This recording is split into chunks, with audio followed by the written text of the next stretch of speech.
I think in the market we're in right now, it sells pretty good. And when I was a realtor, I used to tell people, they'd ask how much they could sell their house for, and I'd do a market analysis, and I'd say, well, they said, what can I sell it for? And I'd have like 3 time zones or 3 time periods. Yeah. If you got 180 days, I can get this price. If you got, 90 days, I can get you this price. In 30 days, this price. And if you want to sell it today, I'll buy it at some price, So of course. It depends on, how, if you're into it right, then that helps. That's why you want to be at 50 or 60% loan to value, because you can ask a little bit lesser price if you get it back, and where it will market. And even if the market drops, you're still got a margin of error, some cushion there.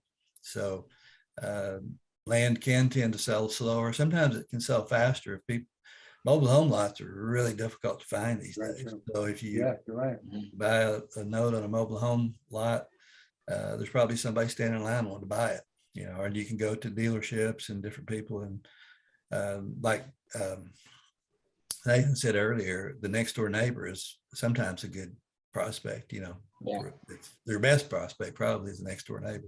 Yeah. So Robin Jackson also asked us about going to a title company. Do you go to a title company to transfer, or do you run title your own title? If it's a really small note, we'll just do a title search. We use a company, Pro Title, that we use a lot of times. We use a couple of others that just do title searches. They'll do a two owner search.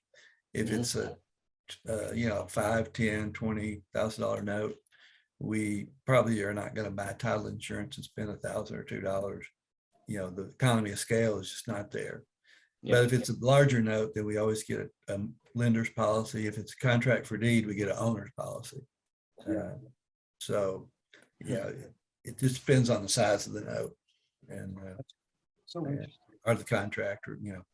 It is so similar. It's just a due diligence steps for us.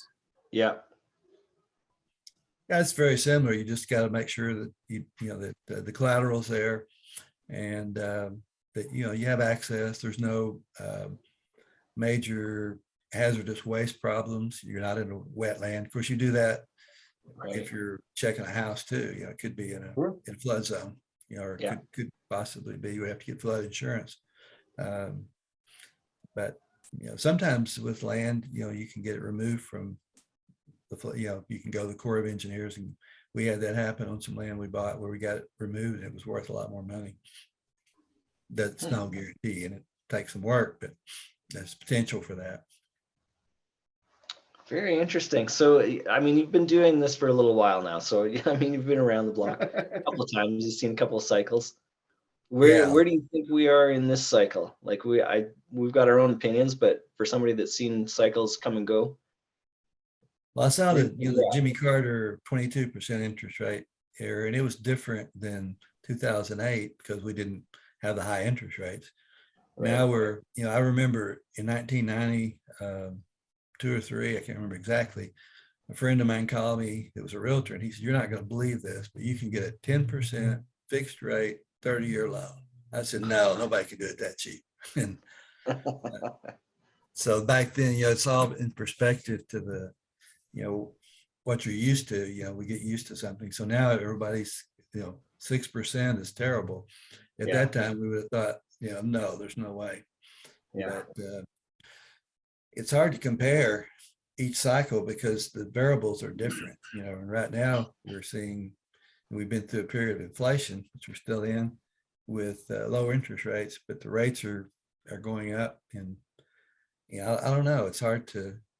There's a lot of moving parts. It's kind of like a 3-dimensional jigsaw puzzle that's spinning, and you're trying to put it together. Makes sense. Yeah, we're all kind of guessing, right? We're all kind of assuming and hoping, right, to see what happens. You're right, though. In certain parts of the country, land is never going to decrease just because there is none. Yeah. And Nevada keeps going up. It may stair step, but I have some property that I own where my house is, and it's probably, I bought it in 1998. It's probably worth maybe 10 times what it was then. But one point along the way, it may have dipped even lower than, during 2008, but it came back stronger, So if, it's hard for me to guess, Yeah. So before we let you go, I want to remind everyone that this recorded, will be on YouTube, will be on our podcast, something else. If you're not sure, go to our website, you'll find it, jkpholdings.com /webinars. Where's the weirdest place you own land? I think you told me on the phone. Where's the weirdest block of land that you own? I think you mentioned something about Nevada. I don't remember what that was. Maybe there's a more weirder one than that. I don't own it now, but at one time I bought 40 acres of tundra in Minnesota. I actually traded for it from a friend of mine who got it some way that lived here locally. And we were always trading property, and I had something that, or he had something, I had something he wanted. And he said he wanted me to own or finance it. And he would give me 40 acres of land in Minnesota, which I took and ended up selling it back to him a few years later. But it was virtually worth very little. But that was a weird one.